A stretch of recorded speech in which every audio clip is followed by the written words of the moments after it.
Hello everyone, I'm Lisa Beth and welcome to my valley. I hope you are all enjoying this so delightful update so far. This past week we got some brand new free content including a new start path, welcoming Sally to the valley, 16-point rotation and decorating, and of course floating islands. I've been so excited for all this, especially the floating islands. So when the update was released, I didn't hesitate to unlock all 4 of them. I've had some ideas for a while now, and today I'm going to share those ideas and give you 5 ways you can use your floating islands. Plus, at the end, I have a bonus suggestion that combines a few of these ideas, so be sure to stick around for that. But right now, I'm going to head over to the floating islands so I can demonstrate some of these suggestions. Number 1, banishing character homes. For a long time now, Dreamlight Valley players have been begging GameLoft to have the option to remove villager homes from our valley. Some players may want to remove a home because it doesn't match their decorating aesthetic, or they are just really big and take up too much room. Either way, with floating islands, we now finally have a way to banish those villager homes. For right now, I am using the forest island to do this, but the nice thing is that I can always switch them around to another floating island if I need to use this island for something else and need the room. In order to banish a villager home, you just need to go into your furniture inventory, select the home category, and then select the home you want to move. I personally feel I need to banish Vanellope's home because her aesthetic just does not match my aesthetic. Now, unfortunately, if you were looking to move a home like Ursula or Ariel's, which can only be placed on water, you will be out of luck here because there is no water to place them on. The only alternative to that I can suggest is if you purchase the DLCs, you can banish them to one of those areas that you may not visit as much. Right now, for me, that is Eternity Isle, so I'll probably send some of their homes over there. Now, keep in mind that when you move a villager home to a floating island, you are not banishing the characters as well, just their homes. The characters will appear on the floating island as long as their house is there. However, it works the same as a DLC world like Eternity Isle or Storybook Val, where the characters will show up wherever you are. But just being able to banish their homes if we want has opened so much more flexibility when it comes to decorating and navigating our valley. Number 2, Dream Snaps. Ever since Dream Snaps was introduced into Disney Dreamlight Valley, I have been absolutely hooked on unleashing my creativity each week by designing a new submission. And of course, I think we all want those coveted moonstones to buy some of the amazing premium shop items, like the absolutely adorable greenhouse cottage that is now my favorite house skin and I am completely obsessed with. But one thing that has been really frustrating with Dream Snaps is having the room to set up an outdoor build for them. I've been totally stuck in this cycle where I'm like, okay, I want to win some moonstones, so I'm gonna do my Dream Snap, but I need some room in my valley to design it. Oh, I know, I'll just tear down an area in my valley that I worked hard to decorate. After all, I could just rebuild it, right? So I do my Dream Snap and I win some moonstones and I get some really cool premium items that I'm confident I will use to decorate my valley. But then the next Dream Snap challenge comes along and it's completely different theme from the last week, and well, it's time to tear down another build. And it's become this endless cycle where I've barely decorated my valley recently. But now we have 4 floating islands at our disposal where we can do our Dream Snaps without feeling like we need to constantly disrupt our valley builds. Each island has the same footprint and plenty of space to do a Dream Snap. Even the trees around the perimeter don't cause many shadows, so you have mostly unobstructed lighting that works great in Dream Snaps. Of course, I hate to mention this, but it does still rain on the floating islands. And it seems like the game just knows when you're about to start taking pictures. I don't know how, but trust me, it knows. Another thing that I'm sure you all know can be a challenge is when we want to include characters in a Dream Snap. And oh my goodness, the tales I could tell of villagers not wanting to cooperate or not being around when I need them. I really wish I could say that there was a magical solution for that on floating islands when it comes to characters, but unfortunately there isn't really a perfect way to deal with them.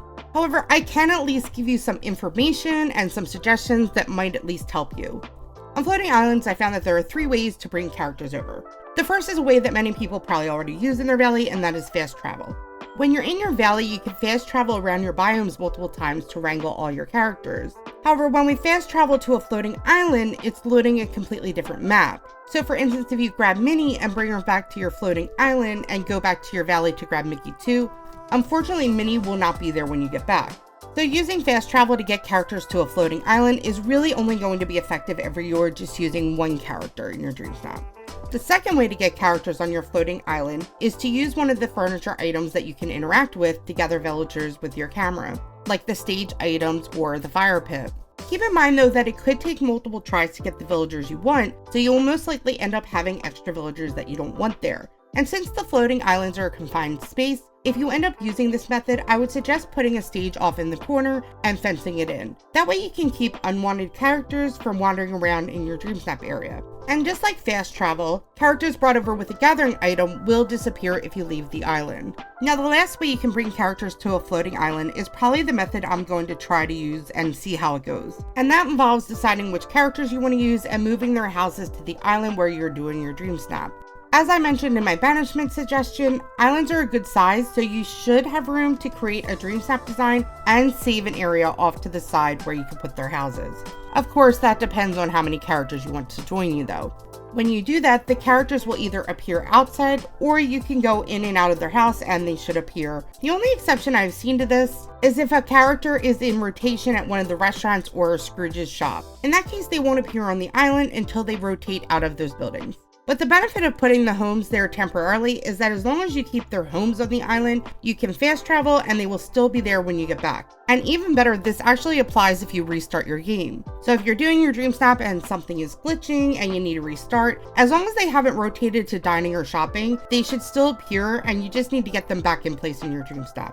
Now, while floating islands are a great way to set up Dreamsnaps, I do want to mention that you won't be able to bring over things that don't go into your inventory, like Dreamlight trees, fruit trees, and Moana's boat. Also, since we currently only have 4 islands available right now, we don't have an island that matches Dazzle Beach, the Forgotten Lands, the Meadow, or the Glades.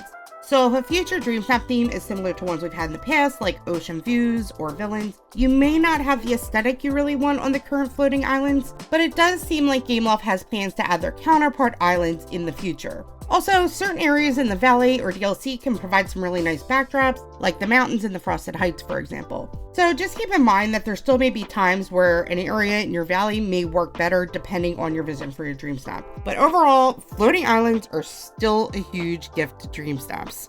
Number 3, storage. If you are anything like me and you're constantly saving things for a Dreamlight Valley apocalypse, where you might suddenly need 500 blueberries, 700 emeralds, and thousands of clay, then you probably have a lot of storage chests which take up a lot of room.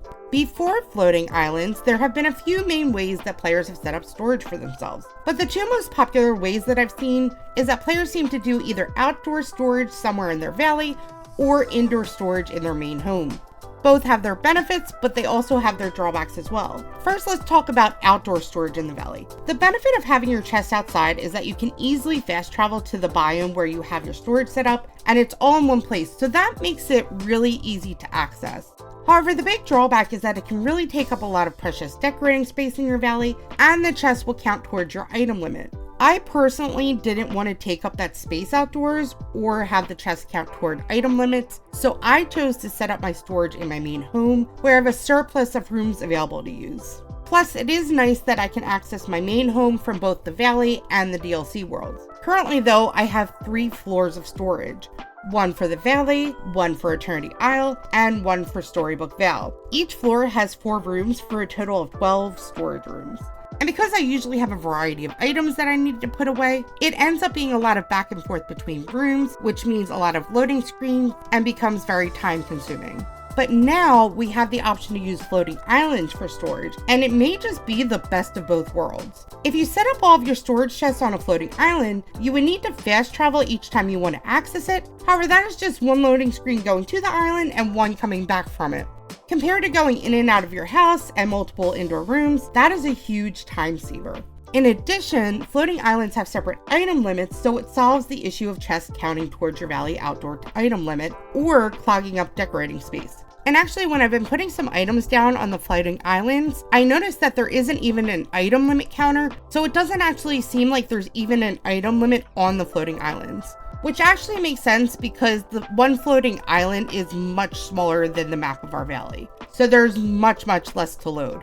If you want to set up a storage island, you can keep it really simple and add a bunch of chests as well as some counters, and then drop some items on the counters to mark what's in your chests. However, if you want to make it more elaborate, you can create themed sections. For example, you can create a section for each world like I did with my indoor storage rooms. Here I just have a small example of an area set up for my valley storage and one for my Storybook Val. This was just for the purpose of this video, so I just kept it really simple. On each side, I added a house skin, a gazebo, some tables with, of course, storage chests, as well as some different decor items to make it look pretty and to theme it. Of course, if this were my actual storage island, I would have a lot more tables and a lot more chests. But rather than design storage areas for the valley and the DLCs, what I may actually do is combine all the items from those worlds and instead create themed storage based on the type of item, like ingredients, gems, crafting materials, etc. I set up 2 quick examples of what I might do. Like over here, I would probably do something like this if I were going to do a flowered section. I'd surround it with a lot of flowers and foliage and just make it really pretty. And next to it, I have an example of what I might do for fish, which is make it feel sort of underwater. But I would still need to decide if I wanted to specifically do a section for just fish or include the fish with my other ingredients and do something more like an outdoor kitchen. But when I've created my indoor storage rooms, I really took the time to make them look really nice because I do spend so much time in those rooms. So now I have to decide if I want to keep my beautiful decorated storage rooms or if I want to abandon them for what I think will be a lot more convenient with storage floating islands. But if I do move my storage to a floating island, at least it'll be a whole new adventure with decorating storage areas. But let me know in the comments if you think I should move my storage to a floating island. Maybe y'all can give me the courage to fully commit. Number 4, gardening. An essential part of Dreamlight Valley gameplay is growing and harvesting crops, whether it be for quests, cooking, or selling them in order to earn gold coins. Because of this, I really like having a huge garden that serves those needs. But because I also like to decorate, I always feel like I need to sacrifice decorating space in my valley or sacrifice the size of my garden, which makes for longer turnaround times if I have a lot of crops that I need to grow. To solve that issue, I have set up a massive garden on my sunlit floating island. I do need some more crops for cooking soon. However, at the moment, I have opted to focus on growing and harvesting pumpkins to sell and stockpile a bunch of gold coins for those costly Scrooge shop items. So I have essentially set up a huge money farm, and I have planted a lot of pumpkins. And when I say a lot, I mean 2,300. I have opted to add some foliage and decor items for aesthetic purposes, so they are taking up some room on the island. Now, if you don't care about aesthetics and you're just focused on the crops, I did measure it out and you can actually get up to 3,000 pumpkins or whatever you need to plant. Also, with the 2,300 pumpkins I have here so far, I have not experienced any performance issues with loading or lag. Also, I did add a couple paths in the middle and around the perimeter, but that way if I have a gardening buddy, there's still space for them to throw out extra pumpkins. Speaking of gardening buddies, if you plan to harvest regularly, you may want to consider adding a home of one of those buddies to the island, just for added convenience. I have Wally as a gardening buddy, so I decided to move his home here, so when I harvest, he should be here most of the time. A couple of other things to note is that you won't have Goofy's stall here, so when you build up a decent amount of coins, I would stock up on those seeds that you will need from your valley and add some chests that you can store the seeds in. That way you at least have some ready to go and you can just buy another huge bundle of seeds when you start to get low. Also in those chests, I would keep some watering can potions, just in case there's times you don't want to wait for them to grow. You will also need to go back to your valley if you want to sell your crops at one of Goofy's stalls. So in addition to a few storage chests, I would suggest adding an infinity chest on the island and make sure you have one near a Goofy stall in your valley as well. This way, if you harvest more crops than will fit in your inventory, you can put some in your infinity chest. After you return to your valley and sell what's in your pockets, then you can easily access the rest of your crops from your chest and sell those. And that way you won't have to go back and forth quite as much. One thing I always keep in my infinity chest is meals for energy. And since gardening uses up a lot of energy, I would suggest keeping meals in your infinity chest as well.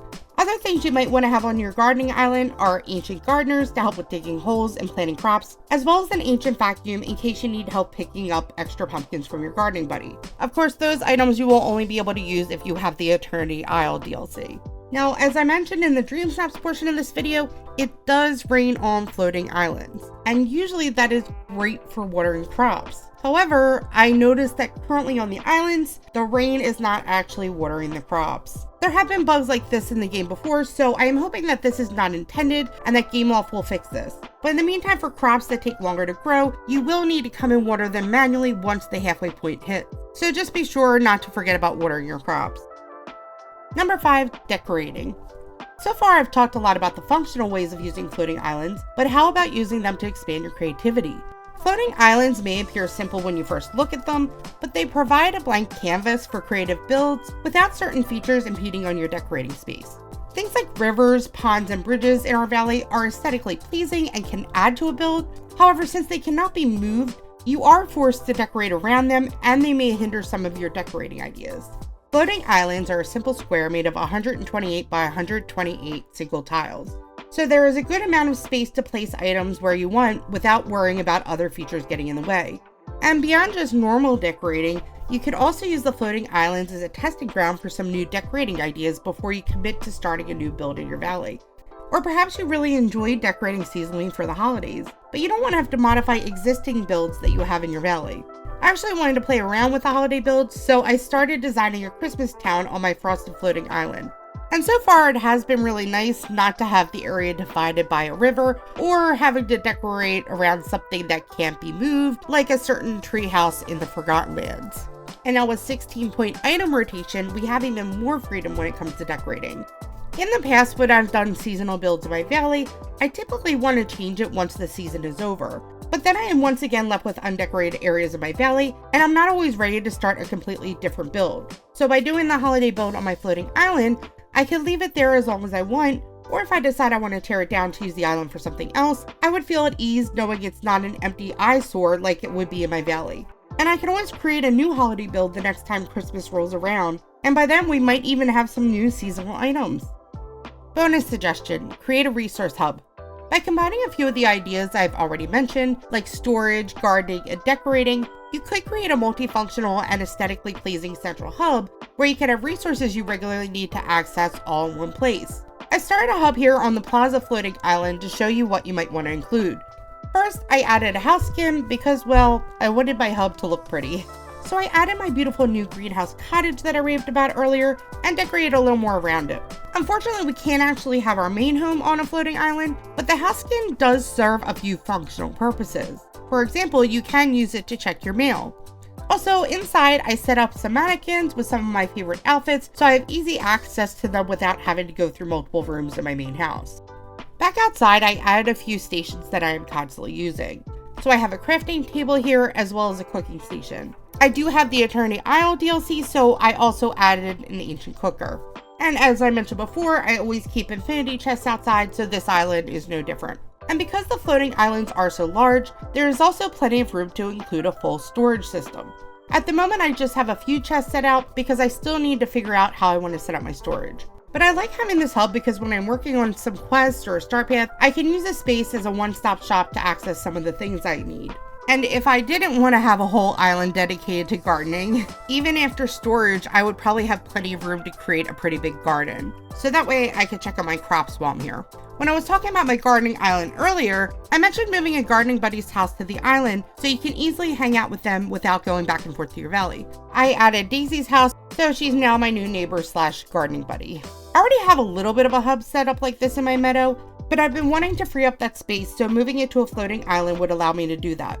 There are a few things I wish I could add here, like fruit trees so I can harvest them all at once, plus shops like Moana's boat and Bee's flower stall, and even one Goofy stall would be really nice. As I mentioned before though, that's not a possibility on the floating islands. However, I definitely will be making those suggestions to Gameloft, and if those are things that you would like to be able to move to a floating island, I suggest you let Gameloft know as well, since they do a pretty good job of listening to the community. So that's all the ideas I've come up with floating islands so far. Let me know in the comments if you think you'll use these ideas, or if you have any different ideas of your own. I really can't wait to see what you all do with your floating islands. If you've gotten started and you want to share some pictures, you can post them in my Discord, The Cat Cave. The link is in the description of this video.